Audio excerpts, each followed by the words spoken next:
नमस्कार, मैं हूं मृत्युंजय कुमार झा और आज सबसे पहले बात मानसून की। मानसून पर आज आईएमडी का ताज़ा अपडेट आया है सितंबर महीने के लिए, जिसमें यह कहा गया है कि सितंबर के महीने में सामान्य बारिश होगी, लेकिन अलग अलग इलाकों के लिए भी फोरकास्ट है, जिसमें यह कहा गया है कि जो पूर्वी राज्य हैं वहाँ पर अच्छी बारिश होगी, लेकिन उत्तर पश्चिम जो नॉर्थ वेस्ट का इलाका है वहाँ पर सामान्य से कम बारिश की आशंका रहेगी। हमारे साथ DS पै साहब जुड़ रहे हैं इस पर बात करने के लिए, साइंटिस्ट हैं आईएमडी के। सर बहुत बहुत स्वागत है आपका। पहला सवाल, चूंकि आज हम अगस्त के आखिर में बात कर रहे हैं और अगस्त का महीना मानसून के लिए बहुत खराब रहा है, मतलब ये आपने खुद कहा कि ये 122 सालों का सबसे खराब मानसून है अगस्त के महीने में। तो ये अगस्त के महीने में जो अल नीनो का इम्पैक्ट आया है, ये इम्पैक्ट क्या आगे अभी कंटिन्यू रहने वाला है? आपने सही बोला कि अगस्त में 36% सामान्य से कम था, और जैसे हम लोगों ने इनिशियल स्टेज में प्रेडिक्ट किया था, एल नीनो का इम्पैक्ट सेकंड हाफ में ज्यादा होगा, लेकिन हमारा ये भी उम्मीद था कि पॉजिटिव आईओडी फॉर्म होगा इंडियन ओशन में। इसका थोड़ा असर के कारण एल नीनो का असर थोड़ा कम होगा, लेकिन आईओडी फॉर्मेशन के लिए डिले हो गया। अभी अभी अभी last end of August only अभी आईओडी, पॉजिटिव आईओडी देखने लगा है। तो हमें लगता है कि जो पॉजिटिव आईओडी अभी फॉर्म हो गया, और जो मैडन जूलियन ऑसिलेशन, ये जो इंट्रा सीजनल ऑसिलेशन बोलते हैं, उसका भी इम्पैक्ट हुआ था अगस्त में, अनफेवरेबल फेज था, वो भी सितंबर मिडिल होते होते फेवरेबल कंडीशन में आ सकता है। सो इसके वजह से हमें लगता है कि जो इम्पैक्ट एल नीनो का इम्पैक्ट अगस्त में हुआ था, उतना इम्पैक्ट सितंबर में नहीं होगा, और सितंबर सामान्य रहने की उम्मीद है। दैट इज 91 से 109% ये बीच में होने की संभावना है। मेरा दूसरा सवाल कि सितंबर के फर्स्ट हाफ में क्या बारिश की कमी बनी रहेगी? सेकेंड हाफ में आप कह रहे हैं कि थोड़ा आईओडी का डेवलपमेंट दिखेगा, तो क्या 15 सितंबर तक हम ये मान के चलें कि सामान्य से कम बारिश रहेगी? नहीं, मैंने ये बताया कि पॉजिटिव आईओडी अभी फॉर्म हुआ है, सो इसका इम्पैक्ट भी शुरू होगा। तो इसलिए जैसे एल नीनो अगस्त में हुआ था इम्पैक्ट, उतना इम्पैक्ट सितंबर में नहीं होगा, और जो फेवरेबल एमजेओ कंडीशन है ये सितंबर मिडिल तक आएगा। तो इसलिए सेकंड वीक ऑफ सितंबर से बारिश बढ़ने की संभावना है। अगस्त में ये भी देखा था कि जो लो प्रेशर सिस्टम, ये बिलो नॉर्मल फॉर्मेशन हुआ था। जैसे सामान्य 5 या 6 लो प्रेशर सिस्टम फॉर्म होते हैं बे ऑफ बंगाल में, और ये सेंट्रल इंडिया में मूव करने के कारण बारिश मिलती है अगस्त में। लेकिन इस बार सिर्फ 2 लो प्रेशर सिस्टम फॉर्म हुआ था, लेकिन सितंबर अराउंड 3rd और 4th एक लो प्रेशर सिस्टम फॉर्म होने की संभावना है नॉर्थ बे ऑफ बंगाल में। इसके वजह से उसके बाद स्लोली पहले साउदर्न पेनिनसुला में, बाद में सेंट्रल इंडिया में, ऐसे जाते जाते बारिश बढ़ने के लिए उसका जो असर है ज्यादा आएगा। तो इसलिए हमें लगता है कि सितंबर कहाँ कहाँ सामान्य होने की संभावना, इसके असर से कहाँ कहाँ अच्छी बारिश होगी? आपने जैसे सदर्न पेनिनसुला की बात की, अगर थोड़ा डिटेल में और बता पाए। एक तो दक्षिण भारत हो गया, एक तो आपने कहा कि मध्य भारत में अच्छी बारिश होगी, और कहाँ हो सकती है? नहीं, आपने देखा होगा हमने जैसे फोरकास्ट दिया था। हाँ, जो ईस्टर्न पार्ट है, यदि भारत को अराउंड एक्जैक्टली आप वेस्ट और ईस्ट करके डिवाइड करते हैं, जो अलोंग द हिमालय जैसे अगस्त में हुआ था, और east India, central north east India, similarly east central India, और ईस्टर्न पार्ट ऑफ पेनिनसुला, ये पूरा रीजन में आपको नॉर्मल टू अबव नॉर्मल, सामान्य से ज्यादा होने की संभावना है। At the same time north west में, western part of central India, western part of peninsula, ये एरिया में सामान्य से कम बारिश मिलने की संभावना है। आप कह रहे हैं कि जो ईस्टर्न पार्ट ऑफ इंडिया है वहां पर अच्छी बारिश होगी, लेकिन जो नॉर्थ वेस्ट है यहाँ पर कम बारिश होगी, सामान्य से कम बारिश होगी। सर मैं थोड़ा दर्शकों के लिहाज से आपसे पूछ रहा हूँ थोड़ा, और अगर आप डिकोड कर दें इसको, क्योंकि कई बार दर्शक ये डायरेक्शन नहीं समझ पाते हैं कि ईस्टर्न पार्ट में कौन कौन से राज्य और वेस्टर्न पार्ट। तो ये जरा बता दें सर राज्यवार, तो थोड़ा और आसानी होगी हमारे ऑडियंस को समझने में कि ईस्टर्न पार्ट में आप किन किन राज्यों के बारे में कह रहे हैं कि वहाँ अच्छी बारिश होगी। देखिए, आप अलोंग द हिमालयस जो यूपी है, बिहार, ठीक। झारखंड, हाँ। Chhattisgarh, Orissa, central eastern part, West Bengal है, और नॉर्थ ईस्टर्न पूर्वोत्तर भारत है, इधर पूरा आपको सामान्य से या नॉर्मल, सामान्य या सामान्य से ज्यादा बारिश होने की संभावना। Eight the same time Orissa और थोड़ा मध्य प्रदेश का ईस्टर्न पार्ट, ये सभी। हाउएवर जो आपका महाराष्ट्र है, गुजरात है, राजस्थान और इंटीरियर कर्नाटका है, अलोंग द वेस्ट कोस्ट पूरा, ये एरिया में सामान्य से कम होने की संभावना है। आपने क्लियर कर दिया कि यूपी, बिहार, छत्तीसगढ़, बंगाल, उड़ीसा, मध्य प्रदेश के कुछ इलाके यहाँ पर अच्छी बारिश होगी, और दूसरी तरफ महाराष्ट्र, राजस्थान, गुजरात, यहाँ पर सामान्य से कम बारिश रहेगी। तो पई साहब, एक बात मैं आपसे और पूछना चाह रहा हूँ, चूँकि अगस्त का पूरा महीना सूखा निकल गया, और जिन राज्यों का भी आपने जिक्र किया, महाराष्ट्र, राजस्थान, गुजरात, यहाँ के हालात कुछ ज़्यादा ही ख़राब हैं। राजस्थान में तो जुलाई में इतनी अच्छी बारिश हुई थी, लेकिन अगस्त में पूरा सूखा चला गया, क्रॉप को बड़ा डैमेज हो रहा है। किसानों के लिए क्या एडवाइजरी है? अगर मैं आपसे पूछूं कि खास करके जो आपने नॉर्थ वेस्ट का जिक्र किया, महाराष्ट्र का, राजस्थान का, गुजरात का, यहाँ के किसानों के लिए कोई एडवाइजरी है? क्योंकि यहाँ पर अभी भी आप कह रहे हैं कि कम बारिश होगी। देखिए, जैसे हमने बताया, सामान्य से कम बारिश तो थोड़ी होगी। और ये जो एडवाइजरी से एग्रीकल्चर, मैं तो एग्रीकल्चर एक्सपर्ट नहीं हूं, तो इसलिए जो एग्रीकल्चर, हमारा जो लोकल एग्रीकल्चर एक्सपर्ट्स है, उनको हमारा फोरकास्ट दिया हुआ है। इसके हिसाब से वो लोग एक एक रीजन में फोरकास्ट के हिसाब से एडवाइजरी देते हैं, वही यूज करना है। हमें सिर्फ आईएमडी हम लोग वेदर फोरकास्ट देते हैं। जो एग्रीकल्चर एक्सपर्ट है वही ये फोरकास्ट लेके एग्रीकल्चर अप्रोप्रिएट एडवाइजरी देते हैं, वही यूज करना है। मानसून का विड्रॉल कब से शुरू होगा इस बार? मैंने सुना नहीं आपका। मैं कह रहा हूं कि मानसून का विड्रॉल कब से शुरू होगा? देखिए, वो जो अभी का latest as per the normal withdrawal date है, पहले जो हम लोग 30 साल पहले का जो डाटा से बनाया था, as per that 1 September used to be the withdrawal date. लेकिन जो अपडेटेड विड्रॉवल डेट है, नॉर्मल विड्रॉवल डेट है 17 सितंबर है, विच मीन्स दैट ऑलमोस्ट 17 दिन है। सो ये तो बहुत जल्दी है विड्रॉवल के बारे में, क्योंकि अभी मैंने ये भी बताया कि आपका लो प्रेशर सिस्टम होगा, ये जब मूव करेगा, सम रेनफॉल एक्टिविटी नॉर्थ वेस्ट में भी, वेस्टर्न पार्ट में भी होगा। तो एक बार ये स्पेल होने के बाद हमें कुछ आइडिया मिलेगा कब विड्रॉवल होगा, लेकिन अभी बहुत जल्दी होगा, अभी बोलना। एक लास्ट क्वेश्चन सर, क्या पूरे सीजन की समाप्ति आप लोग बिलो नॉर्मल रेन के साथ देख रहे हैं? क्योंकि आपने दिया है 91 से 109, अगर ये अपर साइड में भी होता है तो भी क्या पूरे सीजन की समाप्ति सामान्य से कम बारिश पर होगी इस बार? देखिए, हमने जो फोरकास्ट दिया था 96 प्लस और -4% दिया। यदि 100% से ज्यादा होती है, जैसे हमें एक्सपेक्टेशन है, ये विद इन हमारा फोरकास्ट रेंज में होगा 96 प्लस और -4 के साथ। लेकिन ये नेगेटिव साइड में हो सकता है, दैट मीन्स 92 96 इसके बीच में होने की ज्यादा हमें उम्मीद है। आप कह रहे हैं कि सामान्य से कम रहने की ज्यादा संभावना आपको दिख रही है। देखते हैं कि आगे क्या होता है। बहुत शुक्रिया पई साहब आपका हमारे साथ जुड़े, और आपने मानसून पर बहुत ही डिटेल में हमसे बात की, बहुत शुक्रिया आपका।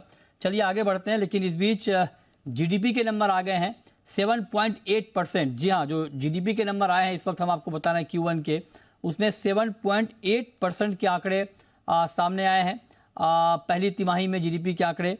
और अभी जो आंकड़े हम आपको दिखा रहे हैं 7.8% Q1 जीडीपी ग्रोथ, इस पर बात करने के लिए हमारे साथ अतुल जोशी साहब हैं, फाउंडर और सीईओ ओएस्टर कैपिटल के। सर बहुत बहुत स्वागत है आपका।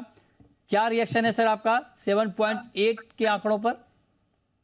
देखिए, बहुत ही पॉजिटिव आंकड़ा आया है। जो हम पिछले 3 महीने के आंकड़ा देखे तो वो 6.1% था जनवरी से लेकर मार्च तक। सो अप्रैल से जून का 7.8% काफी पॉजिटिव है। इसमें सबसे बड़ी बात यह है कि गवर्नमेंट ने जो इंफ्रास्ट्रक्चर के ऊपर एक्सपेंडिचर किया है वो लगभग अगले साल के हिसाब से 50% ज्यादा किया है।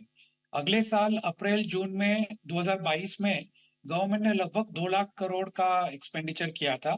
ये साल 3 महीने में 3 लाख करोड़ के ऊपर उन्होंने एक्सपेंडिचर किया है।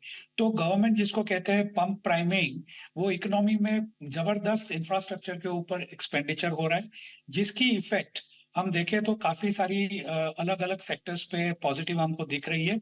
और उसी कारण ही जो मैन्युफैक्चरिंग में स्लो डाउन है वो हमें इतना जबरदस्त नहीं दिख रहा है जीडीपी के आंकड़ों के हिसाब से।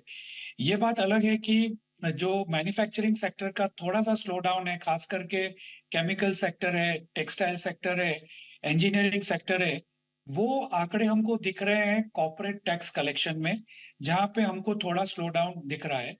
लेकिन ओवरऑल अगर हम बात करें तो बहुत ही स्ट्रॉन्ग पॉजिटिव है। कोल प्रोडक्शन जैसे हम देखें तो अगले साल जो जून जुलाई का महीना था उसमें 10% ग्रोथ था माइनिंग का, ये साल 15% है। वैसे ही इलेक्ट्रिसिटी भी पॉजिटिव है, स्टील पॉजिटिव है, सीमेंट पॉजिटिव है। ओवरऑल हम 8 कोर इंडस्ट्री को देखें तो ये पहला महीना है जिसमें 12 महीने में एक भी सेक्टर में नेगेटिव ग्रोथ नहीं हुआ है। तो ओवरऑल काफी पॉजिटिव नंबर्स हैं। और अगर इसको गवर्नमेंट सस्टेन कर पाई, खास करके इंफ्रास्ट्रक्चर एक्सपेंडिचर को, तो हमें ज्यादा दिक्कत नहीं आएंगी पूरे साल के आंकड़े को टारगेट को मीट करने में।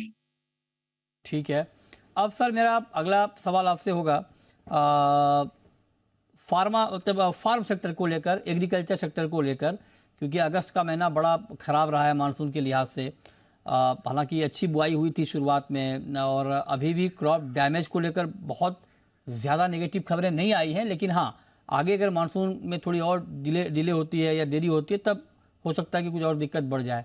तो एग्रीकल्चर ग्रोथ को लेकर आपका क्या आउटलुक है? देखिए, एग्रीकल्चर को मैंने जब आरबीआई की पॉलिसी के दिन भी मैंने बताया था कि जो खरीफ क्रॉप है उसको दो तरफ से डैमेज होगा। एक ये होगा कि हमारे पास एक तो एक्सेसिव रेन्स हो गई थी जून जुलाई में, तो जिसकी वजह से काफी सारा जो क्रॉप सो किया गया था उसको काफी नुकसान हुआ था। उसके बाद में ये ड्राई स्पेल आया है।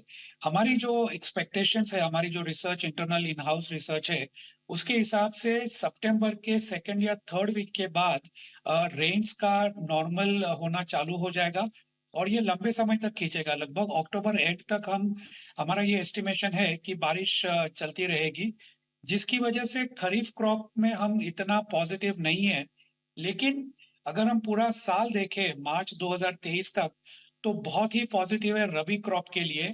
और जिसकी इफेक्ट हमको दिखेगी कि जो इन्फ्लेशन है वो शायद अक्टूबर नवंबर तक हमको ऊपर की तरफ जाता दिखाई दे। लेकिन अक्टूबर नवंबर के बाद, खास करके दिसंबर से जो वाटर लेवल्स है रेजर्वोयर्स में, जो मिट्टी में जो पानी का कंटेंट रहेगा, उसके हिसाब से रबी क्रॉप का जो एक्सपेक्टेशन रहेगा वो इतना अच्छा रहेगा कि इन्फ्लेशन दिसंबर के बाद तुरंत ही जबरदस्त तरीके से गिरना चालू हो जाएगा। तो very positive on agriculture for rabi crop. Kharif में इतनी ज्यादा उम्मीद नहीं है। 3.5-3% भी आ गए ग्रोथ तो हम बहुत ही अच्छा है हमारे लिए। मैन्युफैक्चरिंग पर सर क्या व्यू है आपका? मैन्युफैक्चरिंग ग्रोथ में कुछ कमी आई है, आगे का आउटलुक आप कैसा देख रहे हैं? सी मैन्युफैक्चरिंग में थोड़ा तो नेगेटिव सेंटीमेंट बना ही पड़ा है। जियोपॉलिटिकल सिचुएशन है जिसकी वजह से काफी सारी इंडस्ट्रीज में हम स्लो डाउन देख रहे हैं। मैंने अभी भी बताया कि टेक्सटाइल इंडस्ट्री को बहुत ही सीवियरली डैमेज हुआ है। उसी तरह केमिकल इंडस्ट्री में भी हम देख रहे हैं कि स्लो डाउन है। इंजीनियरिंग सेक्टर में भी हम स्लो डाउन देख रहे हैं। जो गवर्नमेंट पंप प्राइमिंग कर रहा है, जैसे इंफ्रास्ट्रक्चर में जो गवर्नमेंट की स्पेंडिंग है, उसकी वजह से कुछ कुछ सेक्टर जैसे कि रेलवेज है, डिफेंस है, स्टील है, सीमेंट है, उसमें काफी हमको देखे तो सपोर्ट मिल रहा है। तो उसकी वजह से मैन्युफैक्चरिंग में सेक्टर स्पेसिफिक हमको ग्रोथ दिखेगी। अदरवाइज जियोपॉलिटिकल सिचुएशन जो एक्सपोर्ट ओरिएंटेड है उसमें हमें नेगेटिव या जो स्टेबल ग्रोथ या ग्रोथ थोड़ा कम आता हुआ दिखाई देगा।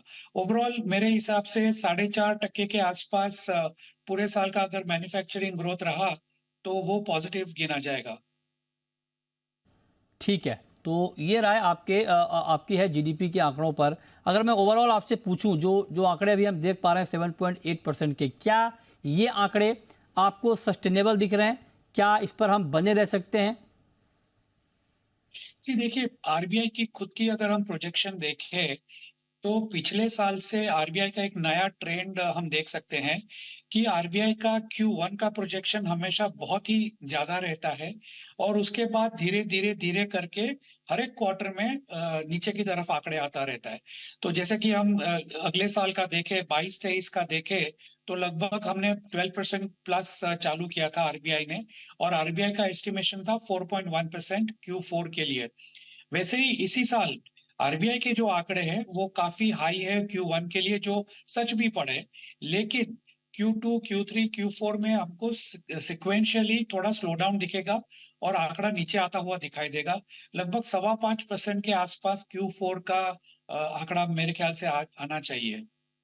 ओके, ठीक है, बहुत शुक्रिया सर आपका हमारे साथ जुड़ने के लिए और जीडीपी के नंबर्स पर डिटेल में बात करने के लिए, बताने के लिए कि आंकड़े कैसे हैं और आगे आंकड़े कैसे रह सकते हैं। बहुत शुक्रिया सर आपका हमारे साथ जुड़ने के लिए। चलिए आगे बढ़ते हैं, अब बात करते हैं कि आज के मार्केट में आपको क्या करना है, क्या कर सकते हैं। हमारे साथ प्रथमेश माल्या हैं एंजल वन के, और साथ ही रवि दियोरा हैं। आप दोनों का बहुत स्वागत है। माल्या जी, गोल्ड पर पहला सवाल आपसे, क्या करें गोल्ड में? ज़्यादा कोई मूवमेंट नहीं है फिलहाल मेरे ख्याल से, बट यहाँ पे सेल स्ट्रैटेजी अपनाने से मेरे ख्याल से थोड़ा सा प्रॉफिटेबल ट्रेड दिख रहा है। 59,540 पे सेल करने की स्ट्रैटेजी रहेगी, 59,710 का स्टॉप रहेगा, टारगेट 59,160 के लिए रहेंगे।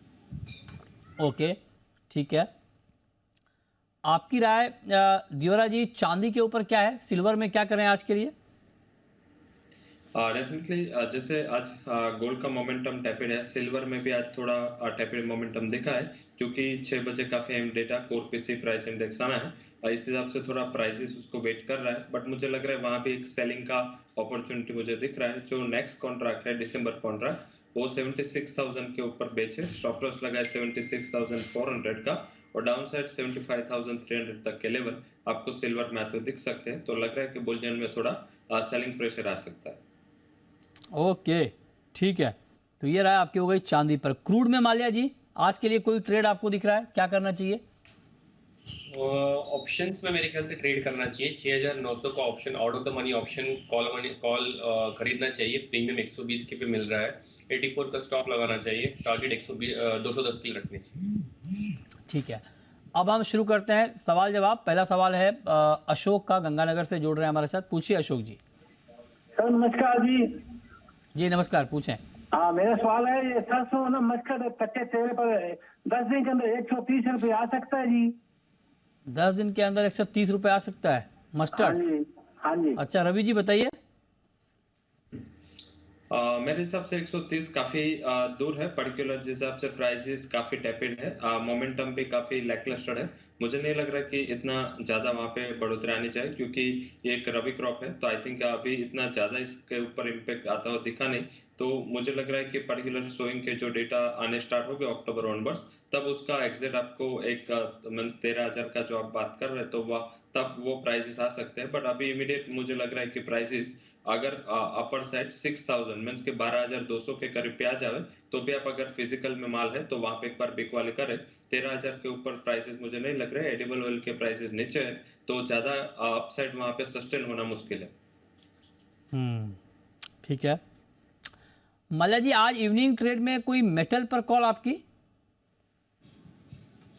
सारे काउंटर्स फिलहाल लैकलस्टर है, यहाँ पे कोई ज्यादा मोमेंटम की उम्मीद नहीं है, बट फिर भी ट्रेड करना है तो कवर में कर सकते हैं। 739 के आसपास बेचना चाहिए, 743 का स्टॉप लगाना चाहिए, टारगेट 732 के रहेंगे।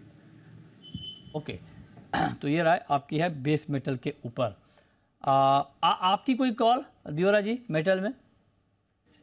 मेटल में मुझे जिंक में लग रहा है कि यहाँ से थोड़ा मुनाफा वसूली का ट्रेड हो सकता है। 217.50-60 के करीब प्राइस चल रहा है, तो थोड़ा उछाल 218 के करीब बेच के चले, स्टॉप लॉस लगा सकते हैं वहां पे 219.80 का, और डाउन साइड 214 तक के लेवल आपको इवनिंग तक दिख सकते हैं। तो मुझे लग रहा है कि जिंक में सेल करें, वहां पे एक बेटर ट्रेड हो सकता है। ठीक है, नेक्स्ट कॉलर आशाराम है हमारे साथ, पूछिए। नमस्कार सर, मैंने कोकोडकल 2630 पर सेल किया है, तो रखे या क्या करें? कोकोडकल में सितंबर एंड तक। ओके, 2630 पे आपने सेल किया है, कौन सा कॉन्ट्रैक्ट? सितंबर। ओके, जरा प्राइस दिखाइए सितंबर contract cotton seed oil cake का। इन्होंने बेचा है 2630 के भाव पर, और मार्केट है 2762, तो ऊपर चला गया है, नुकसान में है ये। क्या सुझाव होगा आपका रवि जी इनके लिए?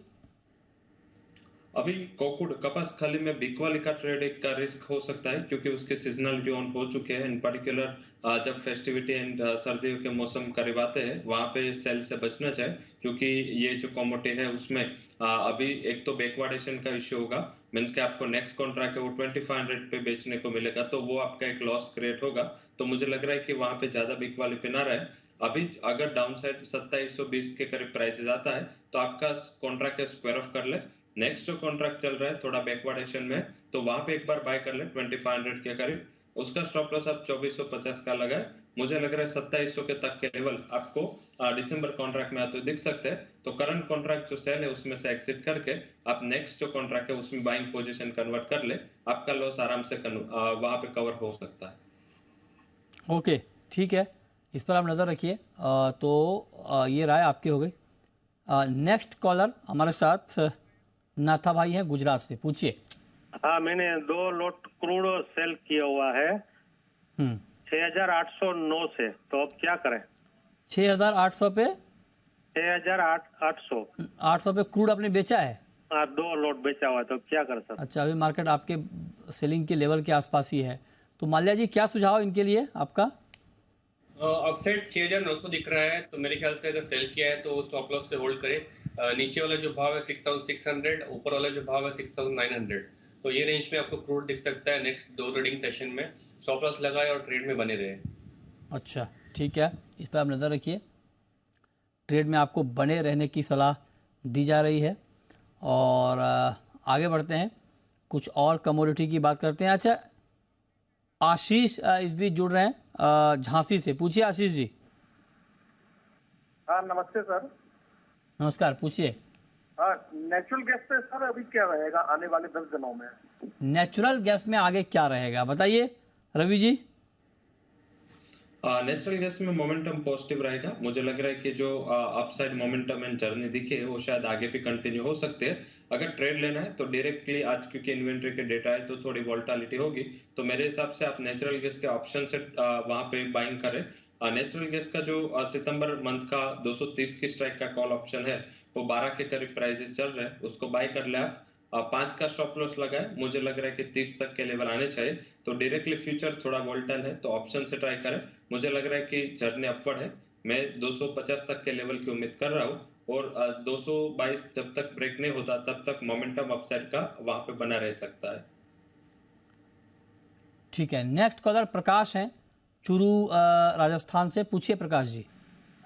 सर, ग्वार के बारे में राय चाहिए। 6200 की खरीद है। 6200 की? आप तो चूरू से जुड़ रहे हैं, बताइए चूरू में बारिश हो रही है अभी? नहीं हो रही सर बारिश। कैसी खेती है उधर ग्वार की? ग्वार की खेती खराब है सर। खराब है? अच्छा जी।